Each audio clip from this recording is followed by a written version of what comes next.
The night before the big day, leaving. I'm late. I'm one of those people that's never late. I'm never late. I hate being late. I'm going to be late, missing the opener up north. Oh well. So much has gone down the last few days. Both Sarah and I were a mess, being exhausted. Today. But anyway, I'm going to get the handful of voices heard today. The venture dog's in here with me, all impatient. Hey, Pop. She wants to go rip around, but she has found herself another hole through the fence. So she's not allowed right now. More things to do tomorrow. She'll crawl. I watched her like just inching, trying to crawl in her tiny hole that big to get under the fence to get out and go terrorize the neighborhood. Little shit. Anyways, enough babbling. Excuse me. What do we got here? Listen to this. This is titled Sasquatch Photos. Excuse me, we just ate a whole pile of food.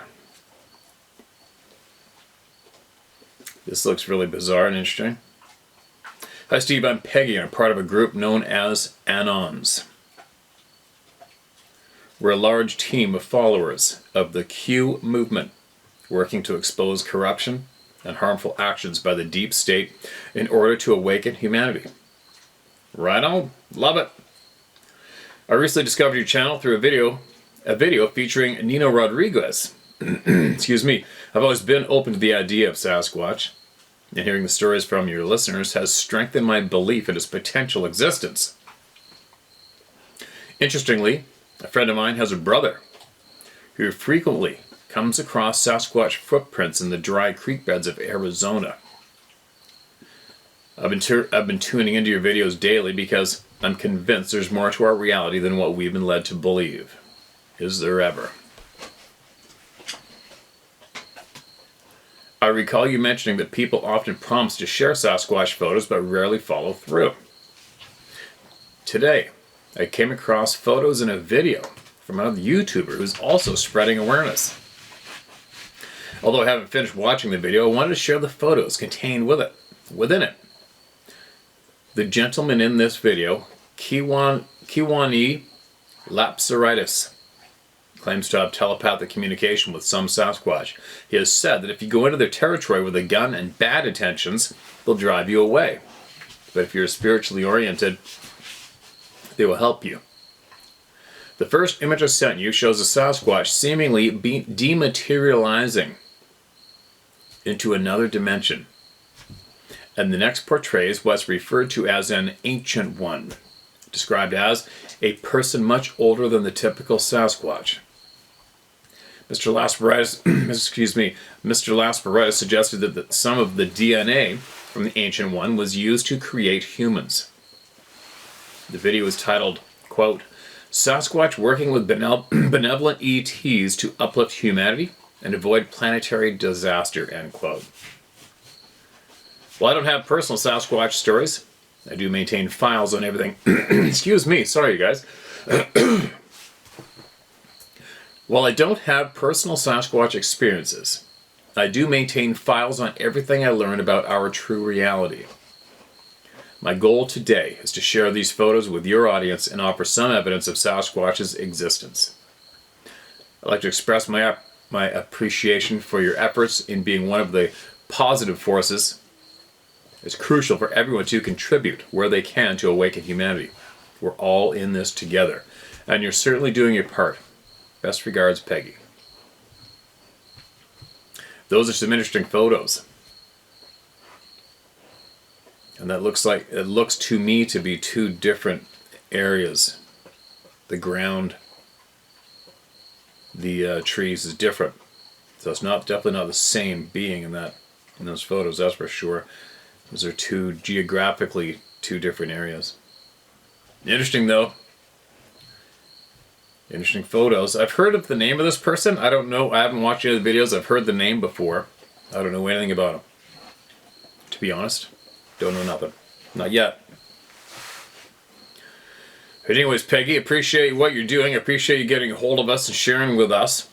And if you have some important message or important knowledge that you've gained on your journey with whatever it is that you're pursuing and investigating, and you feel it's important for everybody to hear it, I'll do it. Send it to me and I'll share it with the people. All right? Or if you feel there's something very important I should be aware of, send it to me. Okay? I appreciate what you're doing, Peggy. I appreciate what you're doing and your time you took out to share with everyone here. Who's next? This is titled Scary Stuff. Twice in a few months of each other. Hi Steve, my name is Glenn. My name is Glenn Love. Use my name, I don't mind. I've been watching / listening to you for a couple of years. I had two rather scary experiences back when I lived in Washington. I was raised in the woods of a rural town in western Washington, youngest of 4 boys, and my dad being an 8-year Marine veteran, I learned to toe the line. Hunting, fishing, and surviving off the land was required when I was growing up, thank God. The first experience I'd ever had was in 2013. My now ex-wife and I had 5 teenage girls from our church youth group on a 5-day, 45-mile hike through the Cascades, just west of Stehekin, or the Lake Chelan area. So Stehekin, Stehekin, or the Lake Chelan area, Chelan. The 4th day of our hike was the hardest day. We didn't reach the place where I wanted us to camp until right at dusk.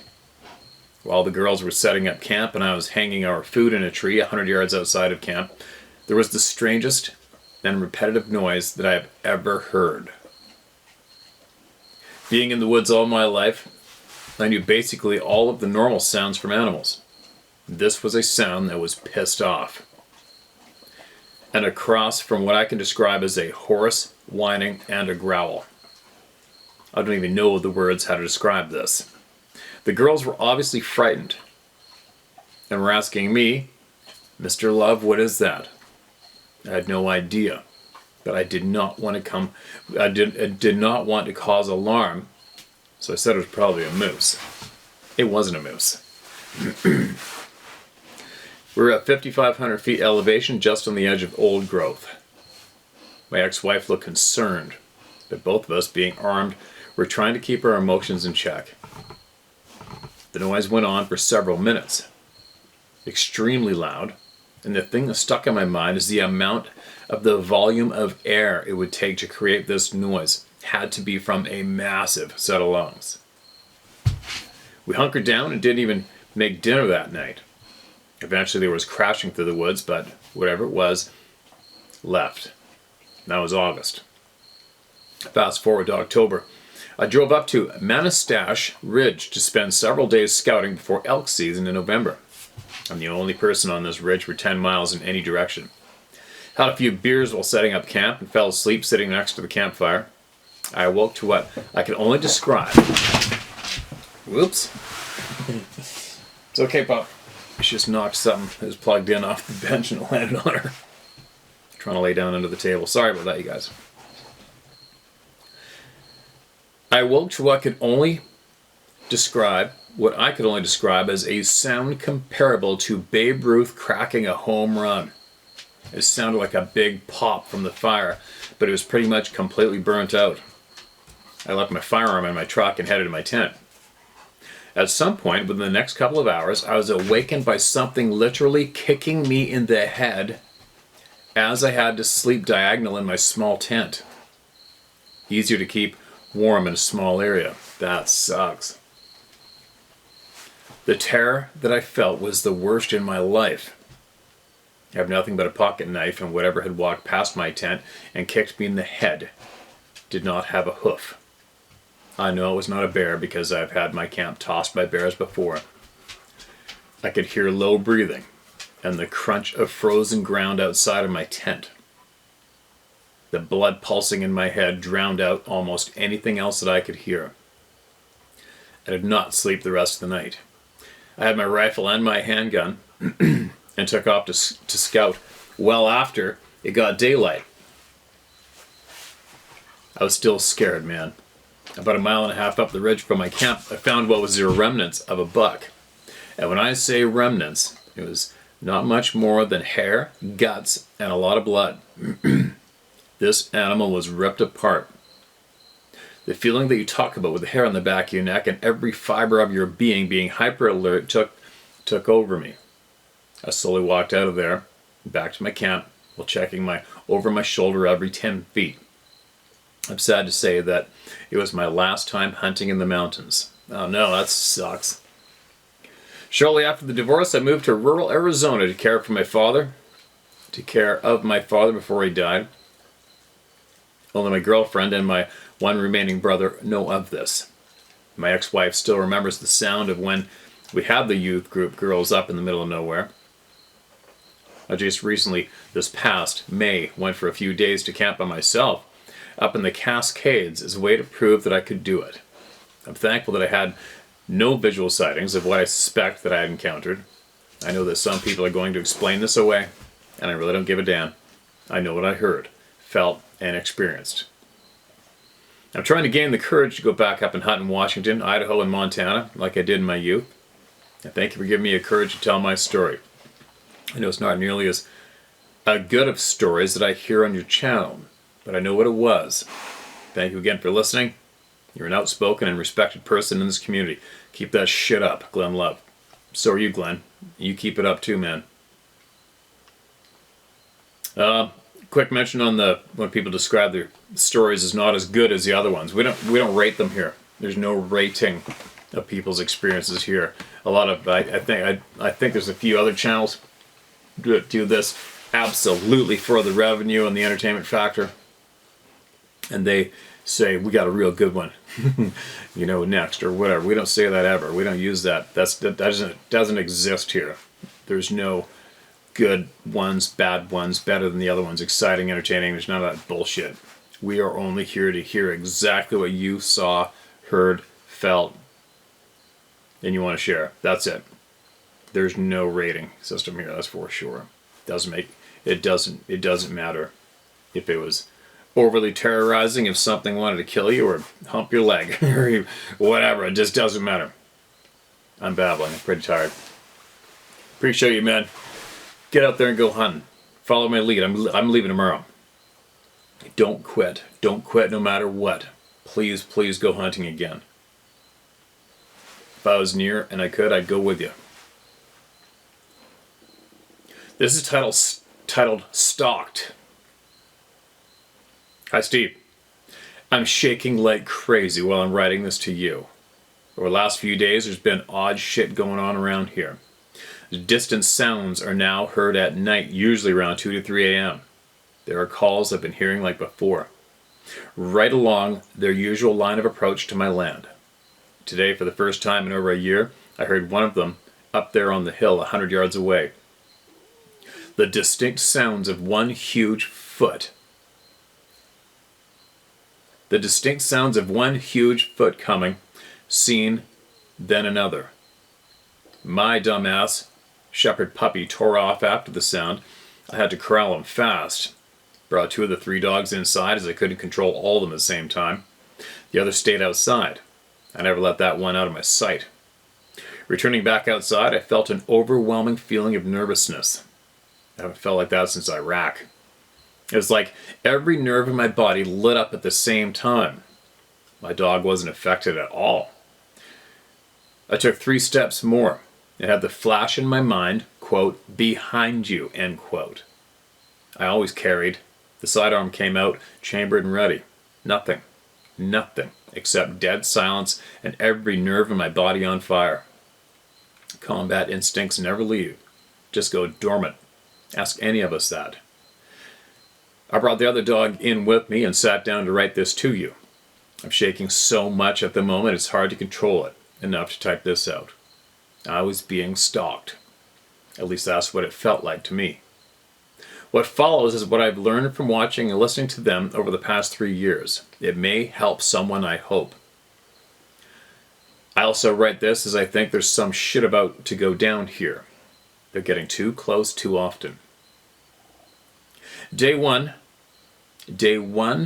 here 3 years ago, moved in about 10 p.m.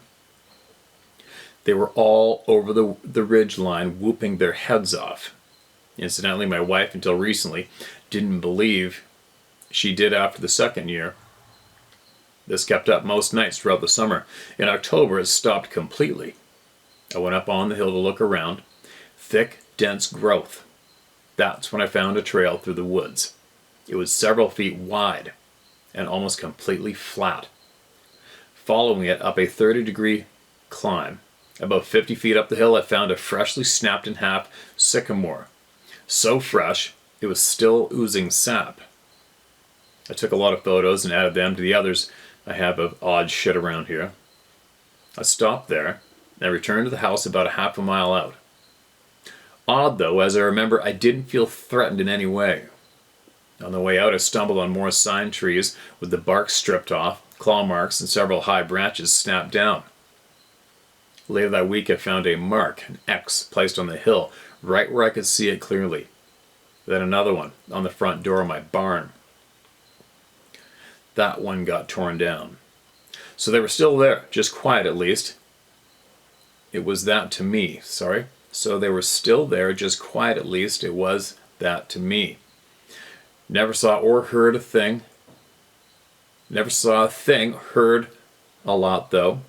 Whooping, all hours of the night. November rolled around and then it all went away. Nothing past that until June rolled in. 3 tree branches were heard again snapping. Whooping, late in the night, dogs were heard. Few typos, you guys, I'm sorry.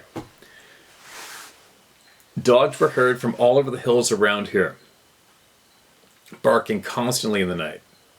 Throughout the second year, I think we got used to each other, so much so that I began to speak to them. One of their young came up to the house one night, and I caught them outside my front door. A 6-foot silhouette. I also found a trap I left with peanut butter for a PETA squirrel halfway up the hill. It looked as if it was washed. Not a trace of peanut butter anywhere. Also no squirrel. I'm calming down nicely now. Inside, away from the hill and them. Nothing much really happened in the second year, except I began to know where they were and when to expect them. They are very cyclic and tribal in nature. They play games with you and each other. They are very territorial, so they think, I believe, I am part of their territory. It all began to get adversarial in the third year, and the entire feeling changed. The feeling became more intense as they didn't show up on time this year, not until mid-July. With that came trees crashing, daylight activity, and nocturnal activity to a lesser degree than before. The neighbors had changed. A new group was here now. I keep getting hostility as a feeling coming down from the hill. I wrote previously about trees crashing and growling, and it's all aimed at me. To boot, the helicopters are back, low-flying gunships. When this happens, the forest is still, and nothing happens for a time. Several hours later on, another hill, I can hear them screaming. The copters don't come by much except when they are around. Sitting here at my desk typing, I can hear just now, at 12:50, the sounds of the forest have just returned outside. It's like all the clear sirens for me. It's like the all clear sirens for me. I'm uneasy, Steve. My PTSD is kicked up and I don't like it. Something's coming. I hope it'll be fine. John. P.S. Another copter is hovering around again. Alright, man, so it sounds like there's a little bit of shit going on around you right now, right? One thing that you could do, if you feel like it, why don't you just get an audio recorder and throw it outside and record those sounds if you can. If they're there all the time, see if you can just get a plain, innocent audio recorder. I got one right here, something like this. There's no video to it at all, no IR light at all. And throw it outside and let her go. Let her rip. Put a heavy gig card in there and put it in there and see what you catch, if you want. I'm sure everyone here would be interested to hear what you're hearing. And the helicopters, videotape those suckers and send it to me. Show me who they are. And they say they're gunships and are all the time and only when the beings are around or around where the beings are. Have you ever heard any gunfire? For real, like at home, clearly, that you think maybe from those gunships heading down into the ground. I wonder, right? But anyway, PTSD sucks. One of my best friends suffered from it for quite a while, to the point he almost left us. He went and took I think it was a 16-week course. He went away and took it, and it helped, fixed it.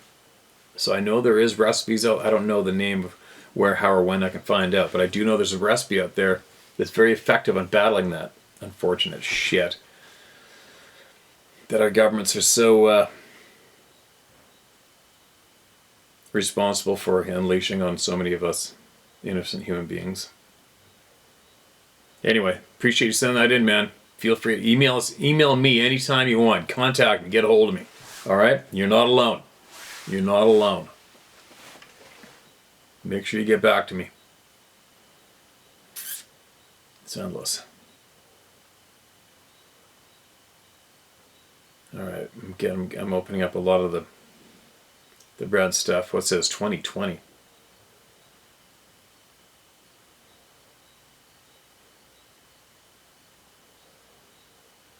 Alright, I think this is about it's titled Help. I might have read this. Please don't use our real names except... Okay. My name is blank, but my friends and family call me Bella. And I'm 50 years old, mother and grandmother from South Sweden. I'm trying to keep this letter short. but to no use since there is so much I have to tell you. A few months back, I wrote to Scott Carpenter about my experiences, but I haven't heard back from him. This is 2020, you guys. I know that he's a busy man, that I'm not only the only one reaching out to him, so I'm sure that he'll respond to me as soon as he finds the time. But since there have been more sightings since then, I just had to reach out to you too. This is part of what I wrote to Scott about my own experience with the big guy. Quote, last New Year's Eve, when my youngest son Liam and I were on our way home, we had a strange sighting. Liam was driving and I was trying to sleep. We had spent the day at my oldest son's house and had about 1 hour's drive home. I slumbered off from time to time, but when we got a couple of miles from our home, I got a very queasy feeling. So I sat up and started looking around, and I was shaken, nervous. But I had no reason to feel that way. I felt stupid, but I couldn't lose the feeling that something was going to happen, almost feeling that we were being watched. All of a sudden, we saw a big, tall creature, about 10 feet tall, I guess, standing in the ditch on the right side of the road. He was standing with his back against us, waving his arms like a crazy person, stomping his feet. My son hit the brakes and the car was slowing down, and this frightened me even more than the creature itself. I screamed at the top of my lungs for my son to hit the gas and drive as fast as he could by that thing, whatever it was. Quote, hit it if you have to, but do not slow down, end quote, I cried. I did not want to see that beast drag my son out of the car and hurt him in any way. My son later told me that he didn't want to hit that thing since it would probably just have messed up the car and we would have been in even more trouble. The creature had long hair, about 4 to 5 inches long, the color of a fox, or maybe an orangutan, all over the body. It was standing straight up on 2 legs, and it was waving its long arms like a crazy person, as I told you before, stomping the ground with his feet and trying to look as big as he could. And make no mistake, he was big, but quite slender, if that's the right word, built almost like a basketball player. When we were about 30 yards from it, it took one big step into the woods and hidden behind where the beast had stood a second ago was a beautiful moose with large horns. The moose looked into the forest and just kept on eating whatever it was eating in that ditch. We drove by the animal in silence and went on home. This has changed both of us, but in different ways. My son and I talk about a lot of what we've seen that same night and the morning after. And since then, he does not want to discuss it much. But I can't let it go. The question I keep asking myself is, if the beast perhaps tried to make us aware of the moose, flapping his arms and stomping around the way he did, considering how calm the moose was, he must have been friends with the beast.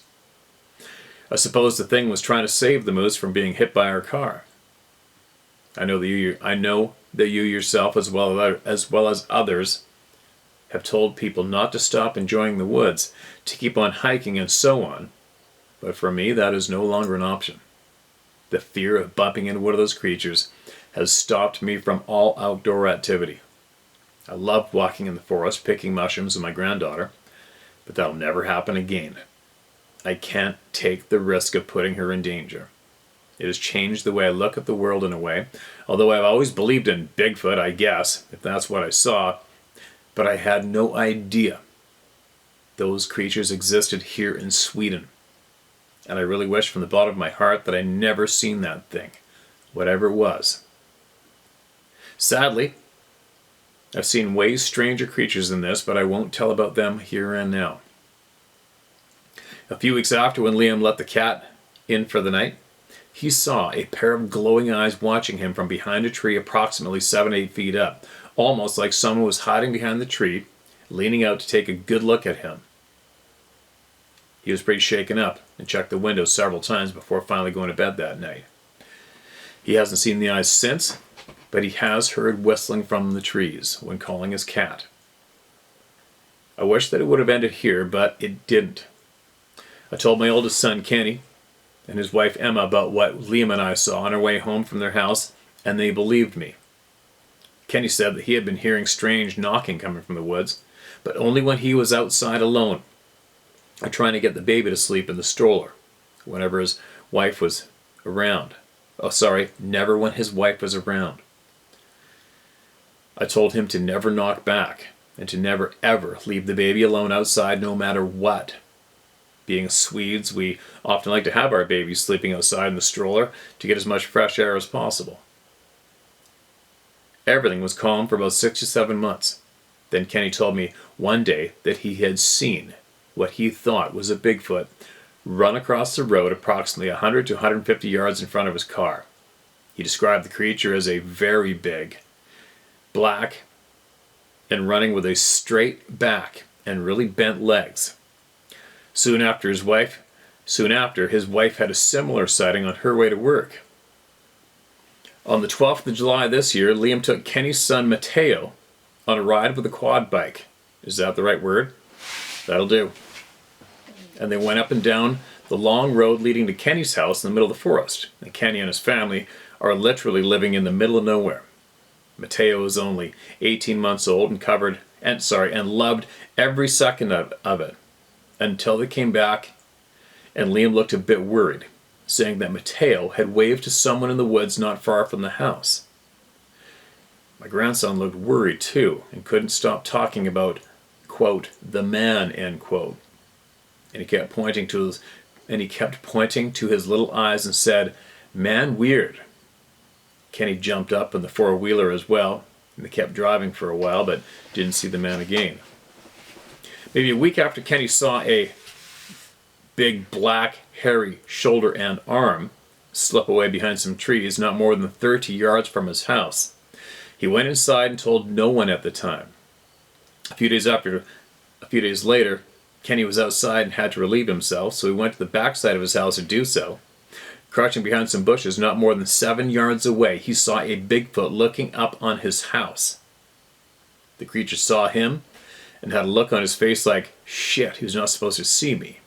And the creature quickly took a few steps back and disappeared among the bushes. Kenny ran into the house and forgot about nature calling him. Kenny explained the creature he saw like this, quote, "It was about 6 or 7 feet tall and muscular. It looked to be a young male. He had black hair about 4 inches long, black skin, and even black eyes. His head was quite big but proportional to his body. His face was square, but looked very human-like."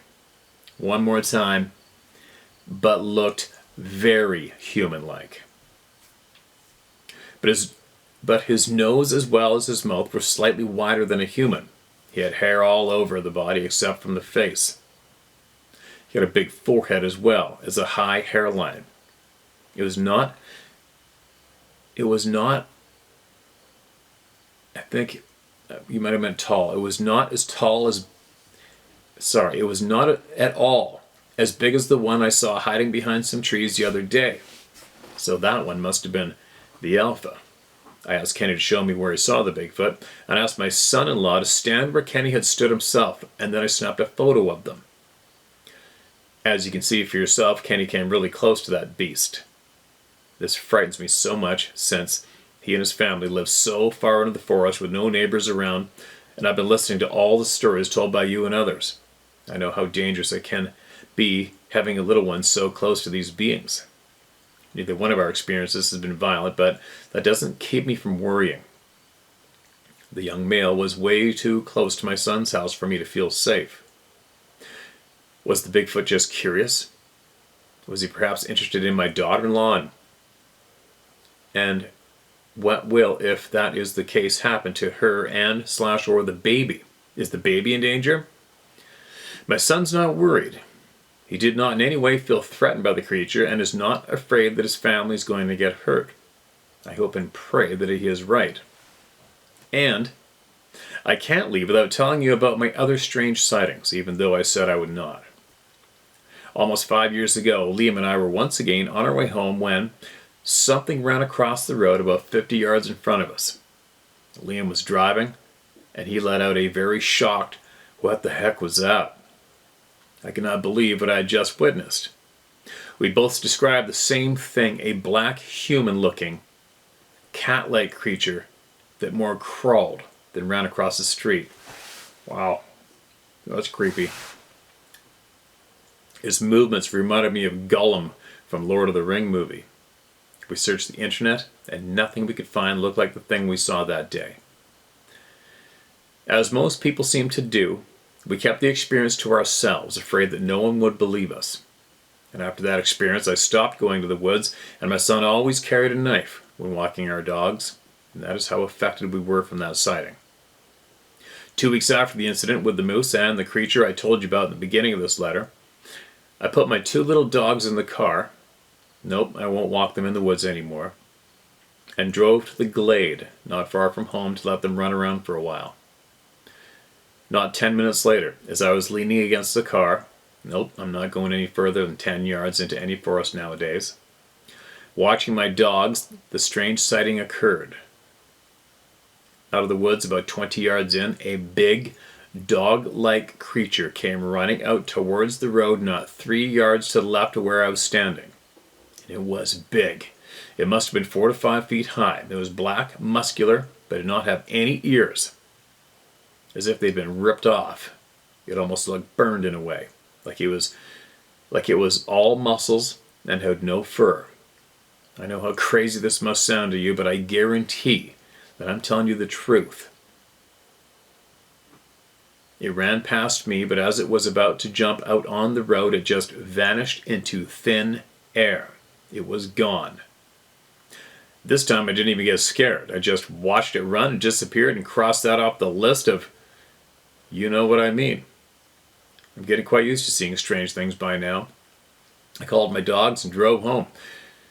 This time I found a creature on YouTube that looked similar to what I saw, and I copied the link. Alright, if I get a chance I'll check that out, but I don't have internet here. Oh, is it gonna work? Hold on a minute, just got put through too. Oh, okay, hold on a minute. 120? Let's see if I can get this and share with everybody.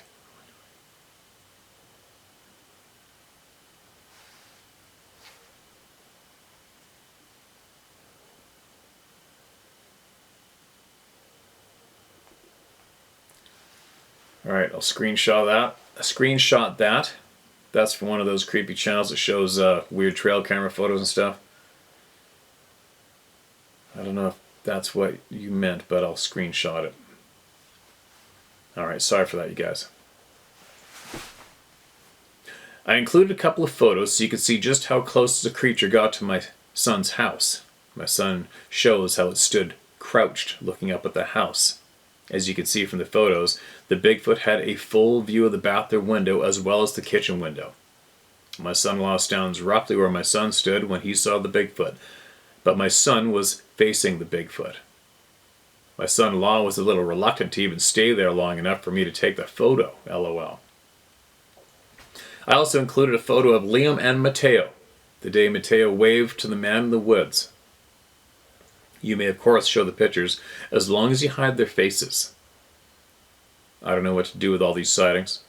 And why are there so many sightings and strange creatures occurring all over the world, now more than ever? What's going on? Excuse me. I guess that we will just have to wait and see. I can't leave without telling you how incredibly important your courage and the stories you tell have been to me and my boys during all of this. Just knowing that we're not alone, that others out there have experienced the same thing that me and my sons have, helps me tremendously. Keep up the good work and please take care. I for one knows what lurks in the woods. Love, Bella. Alright, we're sending love back to you, Bella, and your family. You're not alone, obviously. You found your people. You found your safe place. I'm sorry it's so alarming and terrifying for you, but who would be terrified with all that shit going on? So what's going on, you guys? Is just a certain area geographically where the vibration is different. It's allowing all this stuff to be seen, possibly. What's going on? Is Bella and her family, they have a different DNA makeup that makes them vibrate in a different level, maybe? You know, and opens up their eyes to seeing these beings? Is that what's going on? Is it geographical, the coincidence where this is going on, or is it spiritual? Is it our energy? What do you think? Man. Anyway, Bella, I hope that everything's going to be okay there. I hope everything's okay now. That was a while back, wasn't it? I hope you're still here with us. And if you are, I'm it's very unfortunate that I do not get to, I just can't. It's not possible to get to the emails right when they're sent in. It's not possible. I just got a warning the other day in my email, coincidentally, second time since I bought the email storage. I need to bump it up again. It says I'm getting dangerously close to not having any storage left in my inbox again. To give you an idea how many emails come my way. There's so many people out there seeing the same thing. You know, it's funny today when I was doing live feed, practicing doing live feed, and I can just notice a comment, of course, some person with a lacking of experience ranted away with the old typical same old simple, there's so many cell phones and trail cameras out there, I just cannot believe nobody has any pictures. There's no Bigfoot, just stop already. You know, it's so hard to bite your lip. I know it is for everybody, most of us, it's just kind of hard, right? When somebody like that, they're so far behind, but when somebody like that comes here and spracks off, but they are so far behind. And it's such a waste of time to engage them, right? But like I've been guilty in the past and present, you know, my brain automatically wants to reply and go, oh, shit, why didn't you tell all these millions of people that like years ago? It could have saved us all this time. Just stop already. There's no Bigfoot. End of story. Anyway, Sweden. I've run around the mountains and forests of Norway. That's where my blood comes from. Got to go there when I was a teenager. I ran around there, went to relatives' summer cabins in the mountains. There's no shortage of sightings of these beings all around the globe.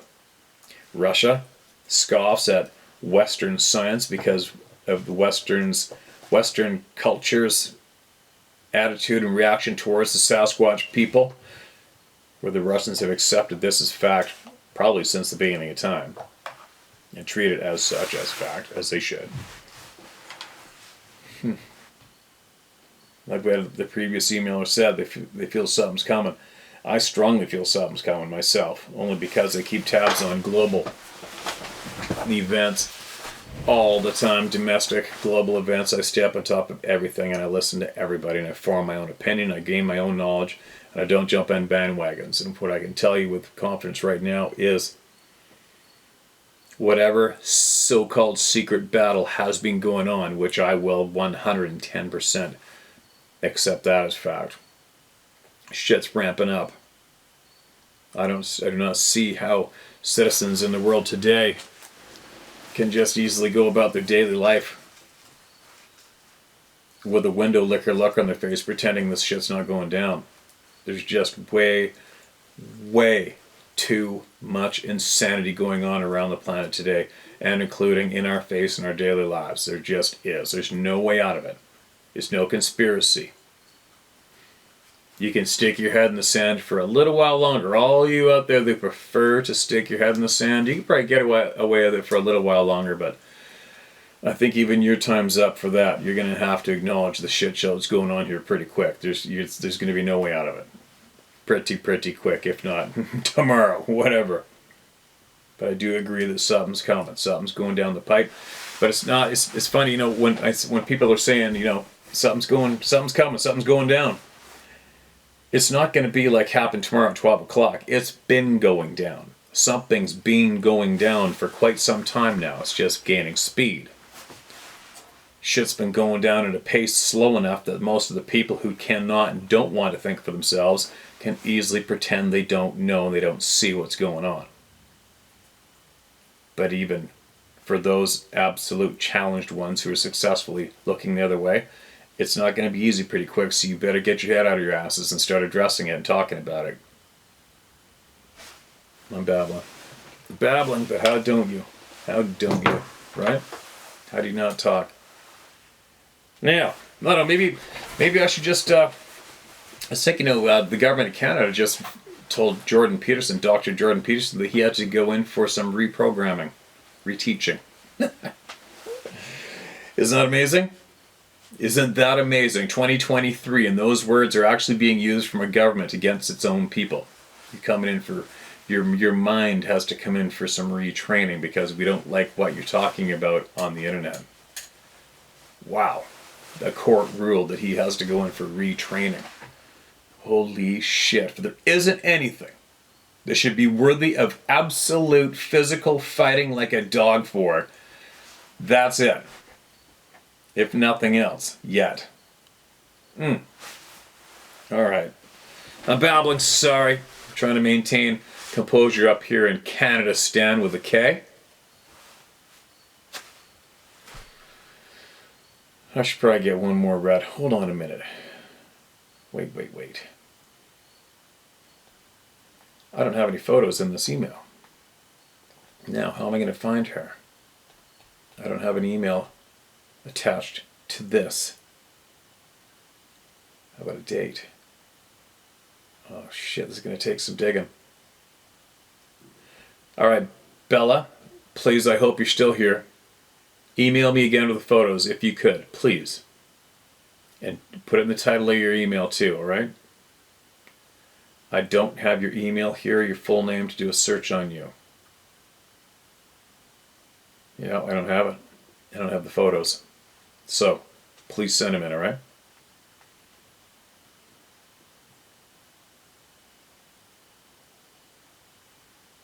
Alright, here's one. It's not too long. Let me read this one more. And the next time you guys see me and hear from me, I'm going to be in the woods. In the middle of it. After this video. Howdy, Steve. After this encounter story happened, I stumbled upon your channel while researching the Sasquatch subject. Thank you for being real in your approach and not sugarcoating the BS. I've watched and read a ton of content on the subject, and you are right about the idiots out there. People that are, seemingly purposely, discrediting the subject. There are always whacks and quacks in every subject. It's up to the individual to sort it out. Thank you for doing what you do and making this about the people that have been changed by and or ridiculed for their encounter. Alright, enough with the lips and cheek stuff.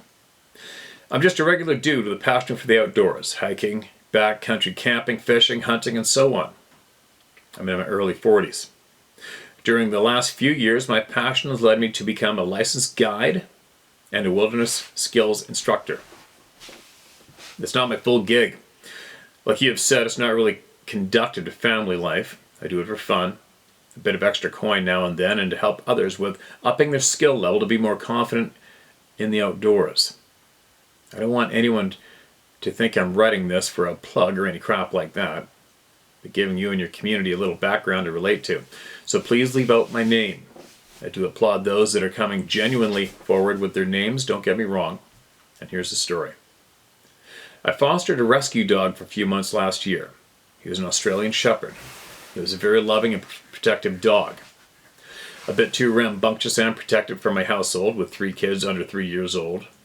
I'd take him for walks at night by my house, and he would always go nuts when we came across a game path that crossed either the trail or the road we were walking on. He would want to immediately go down the trail and go after whatever he was smelling at the time. Whenever he heard coyotes in the woods, he would become unhinged a bit and want to go after them too. Some foreshadowing. Last year, Memorial Day 2019, when the world was still somewhat sane, I took the dog on a hike 3 miles back into one of the wilderness areas in the Adirondack Park of New York, about 2 hours from where I live. It was a day hike to scout out a hunting location near a lean-to that was nestled on the side of a lake. I'd been on and off the trail a couple times before, hiking and hunting. This time I went a ways further to where the topography looked better on the topo map for most game movement. As we got about 1.5 miles in, I started to get that feeling that something or someone was present. The dog started acting different at that same time. and he was sort of side-eyeing the woods as we moved along. At a couple points, the deeper we got, the feeling got stronger, and the dog would just stop in his tracks and sniff in the air, off to our right. Of course, I tried to see if I could smell anything, but I couldn't. Some of my friends think I'm crazy when I tell them I can smell deer or bear in the woods if they are near and the wind is right. I've actually shot deer before following my nose. I'm sure you'll agree with me.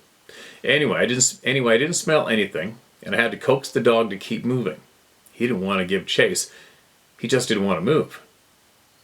At one point, it sounded like we were being paralleled by something 50 yards to our right. We would walk, it would walk. We would stop, it would stop, kind of thing. I spent enough time in the woods to know your movements can echo, and it might sound like something is following you in certain terrain. I told myself that is what it was. I couldn't shake that feeling though, and neither could the dog. As we were getting close to the lean-to, we came across a pair of white-tailed deer jaws perfectly laid out on the side of the trail. He immediately stopped to sniff them, and the ground around us still acting sketched out. I made a joke about perhaps Sasquatch left them there as a sign that it was a good hunting spot. Who doesn't talk to the dog, right? I'll stop here to clarify something real quick. Before this trip, I was on the fence about the existence of Sasquatch. I've seen the Patterson video and some of the crap Bigfoot shows on TV. I've always remained skeptical yet open-minded. The subject was intriguing, but never did I think I would run into one or have an encounter in the wild. Back to the story. I decided to leave the jawbones where they were, and we moved on to the lean-to. As we got to the lean-to, the dog was on edge. Just as we stepped into the opening, something that was behind the lean-to took off. Whatever it was big. It was like the forest shook. The dog stopped, started shaking, and had nothing to do with going after whatever it was. Now, think back to the beginning when I described the dog's usual demeanor when animals were present. This time, he looked genuinely freaked out. It took me a few sketched out minutes to gather myself from what just happened. I gathered up some firewood real quick to smoke out the bugs and cook up some lunch. Once I got the fire started and sat down, I noticed how quiet it was. Not a frickin' sound. I didn't think much of it either than a bit of thankfulness of the quiet. Remember, 3 kids under 3 at home? I brought some dog food for my buddy, but he wasn't interested in eating. Strange. I ate my lunch and felt peaceful. After about an hour and a half, I put out the fire and headed back the 3 miles out. Again, at several points in the trail, the dog and I got that overwhelming feeling again. We made it out a lot quicker than we went in for sure. Normally I would stop and take pics or look at glacial erratics strewn through the forest. I just wanted to get out of there. On the way home, I couldn't stop thinking about Sasquatch. It was this gut feeling I had, and I couldn't shake it. After a few weeks, I still couldn't get it out of my head. I started down the rabbit hole, and here we are. And since then, I've found out that there is a ton of Sasquatch encounters and experiences throughout the Adirondack Park. You've shared a couple stories from here as well, and I'd always associated it with the Pacific Northwest occurrence, and it turns out it's a worldwide thing. I don't envy you or anyone else that got a visual of one of these beings. I'm not sure if I would go back into the wilderness if I did. At least for now, I can't attribute my experience to perhaps imagination, but my gut and those jawbones tell me different. Thanks again, sir. Cheers. Sincerely, Devin. Okay, man, welcome to the club. You don't have to see one to enter this club. That's for sure.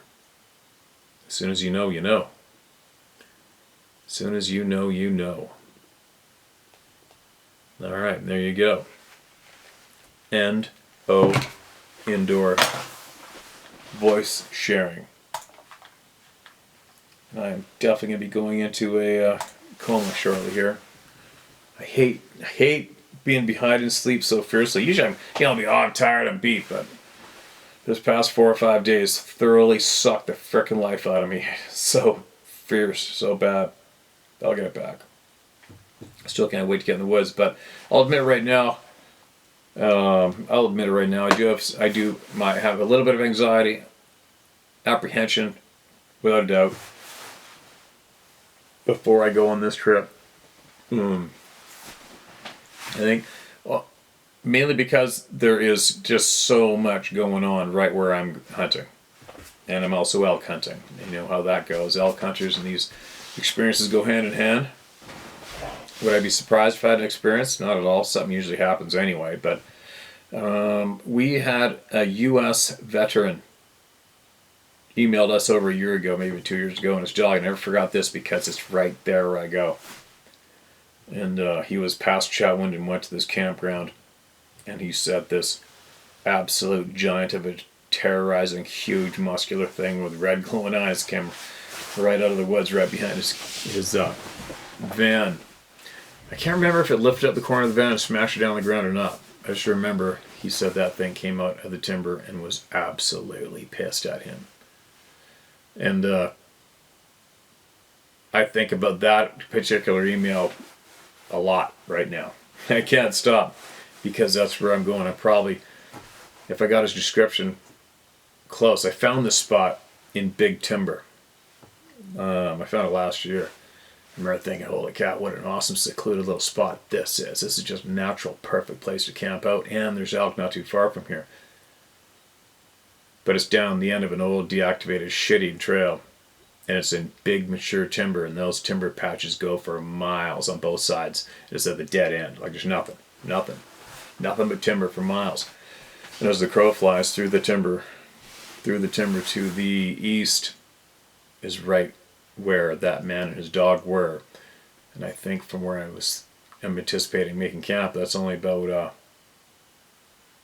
I'll bet he's about 4 miles max. Same side of the river, same slope, same timber patch, but he was at the other end where he has experience, right? So here I am. I guess I must be thinking about it because I'm babbling about it on here and I'm probably not going to make any sense.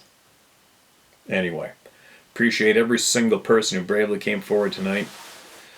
As usual, every person that comes forward from around the world. What's coming? What's coming? I guess we're going to find out, aren't we? But in the meantime, everybody make sure you keep emailing in your stories.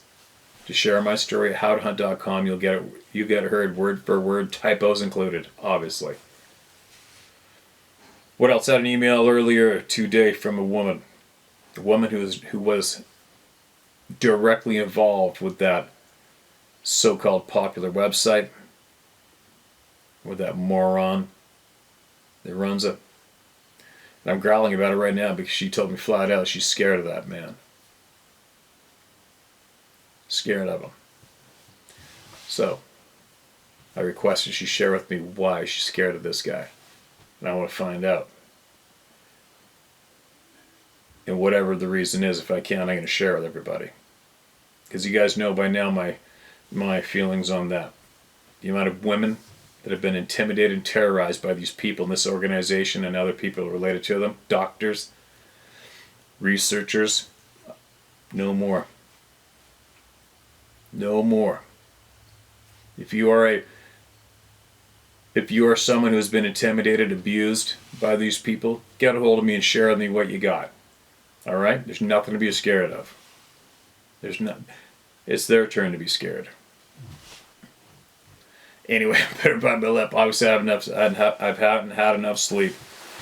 And you know how we can all still get emotional? We're human beings. We don't have enough sleep. We tend to get a little more emotional.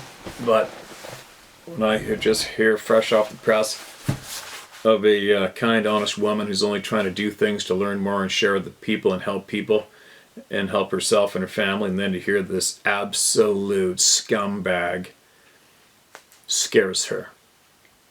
I want to find out why. I want to find out everything about why. What's going on. And so should you guys too, right? That's why we're here to help each other, have each other's back, and put an end to the bullshit. Anyway, I'm fading. I'm so tired. I apologize if I ruined this video. I don't think I did too badly, but again, safe driving permitting, I will be back shortly. I'll be back shortly from the middle of nowhere. Stay tuned.